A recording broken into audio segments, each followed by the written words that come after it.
இன்றைய இரவு கூட லைலத்துல் கத்ருடைய இரவாக இருக்கலாம், ஒற்றைப்படை இரவாக இருக்கிறது. இன்ஷா அல்லாஹ் இன்றைய இரவும் அமல் செய்து கொள்ளுங்கள்.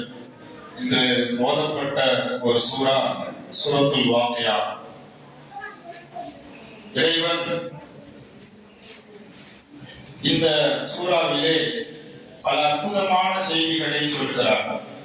கியாமத் நாளில் நடக்கக்கூடிய சில நிகழ்வுகளை பற்றியும், சொர்க்கவாசிகள் என்னென்ன இன்பங்களை அனுபவிப்பார்கள் என்ற செய்திகளையும், நரகவாசிகள் எப்படியெல்லாம் கொடூரமாக துன்புறுத்தப்படுவார்கள் என்ற செய்தியையும், தன்னுடைய அருட்கொடைகளுக்கு அடியார்கள் எந்த அளவிற்கு நன்றி கெட்டவர்களாக இருந்து கொண்டிருக்கிறார்கள் என்ற பல செய்திகளை உள்ளடக்கியுள்ளதுதான் இந்த சூரத்துல் வாக்கியா.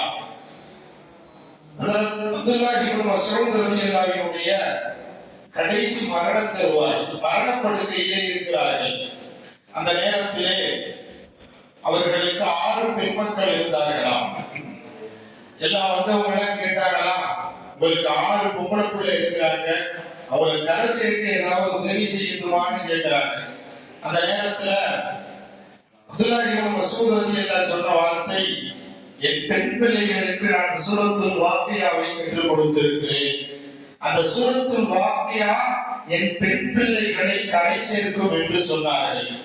ஹதீஸில் வருகிறது, மன் கரஅ சூரத்துல் வாக்கியா பஅதல் மஸா, யார் சூரா வாக்கியாவை மக்ரிப் தொழுகைக்கு பிறகு தொடர்ச்சியாக ஓதி வருவார்களோ, லம் துஸிபுஹும் ஃபாகா, அவர்களுக்கு வறுமை ஏற்படாது என்பதாக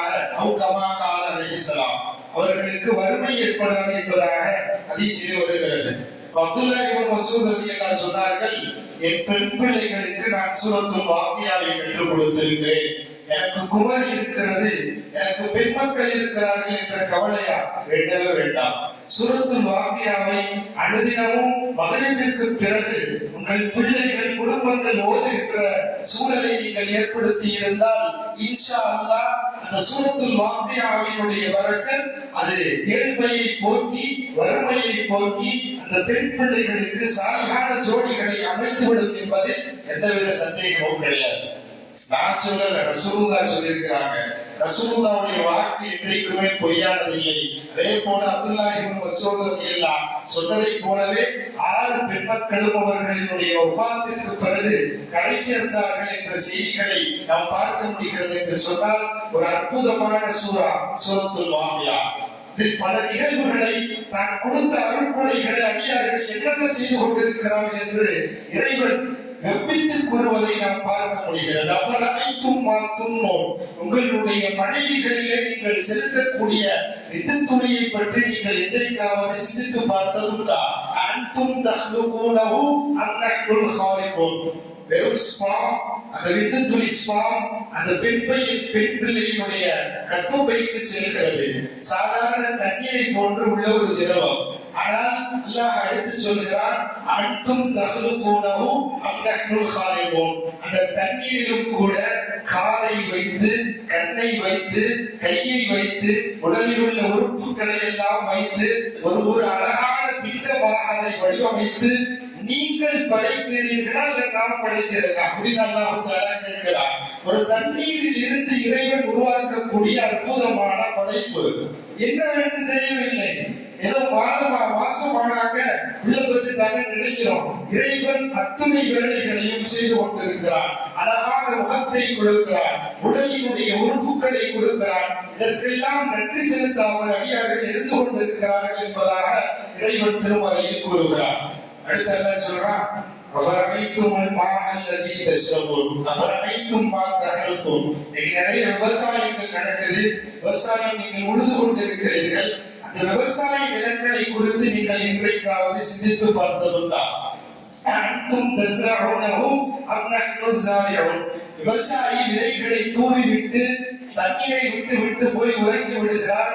அந்த வித்தை இறைவன் தான் முளைக்க செய்கிறார். அல்லாஹ் திருமறையில் சொல்கிறார், فَأَنبَتْنَا فِيهَا حَبًّا وَعِنَبًا وَقَضْبًا وَزَيْتُونًا وَنَخْلًا வஹதாயிக உல்பா வபாக்கிஹத வஅபா. அழகாக சொல்கிறார், நீங்கள் வித்துக்களை போட்டுவிட்டு சென்று விடுகிறீர்கள், அந்த வித்துக்களை காயாக கனியாக புசிக்கக்கூடிய பெரிய மரமாக அல்லாஹ் தானே ஆக்கி கொண்டிருக்கிறார். அதற்கெல்லாம் நீங்கள் நன்றி செலுத்துவதில்லையா? லவ் நஷாஉ லஜஅல்னாஹு ஹுதாமன் ஃபலன்தும் தஃபக்கூன். நான் நினைச்சா அந்த அறுவடையை இல்லாம ஆக்கிவிடுவேன், அந்த மரங்களை செடி கொடிகளை இல்லாமல் ஆக்கி விடுவேன். இதற்கெல்லாம் நீங்கள் நன்றி செலுத்த வேண்டாமா? அவர் அனைத்தும் மாகல் தஷ்ரபூன். நீங்கள் குடிக்கின்ற தண்ணீரை என்றைக்காவது சிந்தித்து பார்த்ததுண்டா? தண்ணி எங்கேயோ இருந்து வருது, நம்ம குடிக்கிறோம்னு நினைக்கிறோம். ஆனால் அந்த தண்ணீரை இறைவன் எப்படிப்பட்ட பரக்கத்தாக நமக்கு கொடுத்து கொண்டிருக்கிறார். அல்லாஹ் அந்த தண்ணீரை பற்றி சொல்லும் போது அன்தும் அன்சல்துமூஹு மினல் முஸ்னி அம் நஹ்னுல் முன்சிலூன். அந்த தண்ணீரை வானத்தில் இருந்து நீங்கள் இறக்குகிறீர்களா அல்லது நான் இறக்குகிறேனா என்று இறைவன் திருமறையில் கேட்கிறார். தண்ணீரினுடைய விஷயத்தில் மிகவும் பொதுவாக இருந்து கொண்டிருக்கிறோம். இறைவன் கொடுத்த ஒவ்வொரு அருட்கொடைகளும் வெகுமதியானவை. ஒருவன் தாகித்துக் கொண்டிருக்கிறான், ஒரு தாகத்தில் இருக்கும் போது தண்ணீர் எங்கேயும் கிடைக்கவில்லை, தண்ணீர் என்று கேட்கும் போது அந்த மனிதன் சொன்னா, உங்களுடைய மொத்த அரசவையும் எனக்கு தந்தால் ஒரு மிடர் தண்ணீர் குடிக்க தருகிறேன் என்று அந்த மனிதன் சொன்னான். சரி, என்னால தாங்க முடியல, அந்த ஒரு மிடர் தண்ணீரை எனக்கு தந்தால் போதும், என் ஆட்சியையே நான் தந்து விடுகிறேன் என்று அரசன் சொன்னார் என்று சொன்னால், அந்த ஒரு மிடர் தண்ணீர் எவ்வளவு பெரிய மதிப்பு!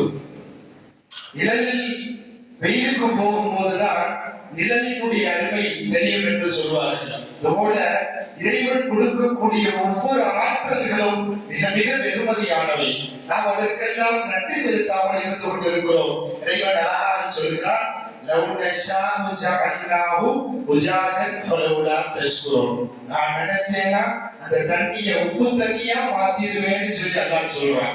நிறைய போர் போடுறோம், தண்ணி வருது, கிணறு வெட்டுறோம், தண்ணி வருது, எங்க இருந்து வருது? யார் கொடுத்து கொண்டிருக்கிறார்? அல்லாஹ் கொடுத்து கொண்டிருக்கிறார். நீங்கள் மோட்டார் போடுறீங்க, தண்ணீர் வருது, அந்த தண்ணீரினுடைய ஊற்றை ஊற வைப்பது யார்? நான் தான் அப்படின்னு அல்லாஹ் சொல்றான். அந்த தண்ணீர் வற்றி போய் விட்டால் வேற யாருக்கு தண்ணி கொண்டு வருவான்னு சொல்லி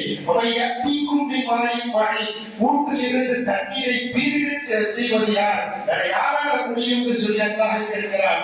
அல்லாஹ் கொடுத்த ஒவ்வொரு அருட்கொடைகளையும் இறைவன் சிந்தித்து பார்த்து சொல்லிக் கொண்டே இருக்கிறார்.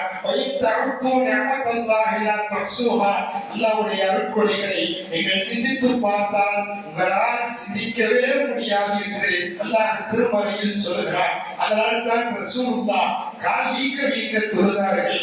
ஆயிஷா ரலியல்லாஹு கேட்டார்கள், நீங்கள் முன்பாவங்கள் பின்பாவங்கள் மன்னிக்கப்பட்டவராயிற்று, ஏன் பாதங்கள் வீக்க வீக்க தொழுகிறீர்கள் என்று கேட்டபோது, அவளாக கூட அப்தன் சக்கூரா, நன்றியுள்ள அடியானாக ஆக வேண்டாமா என்று சொன்னார்கள் என்றால், ரசூல் சொன்னார்கள் என்றால், நாம் இறைவனுக்கு எந்த அளவு நன்றி செலுத்த கடமைப்பட்டிருக்கிறோம் என்பதையும் சிந்தித்து பார்க்க வேண்டும். கேட்டதை பணியாமல் செய்யக்கூடிய பாக்கியத்தை அல்லாஹ் அனைவருக்கும் நசீபாக்குவானாக.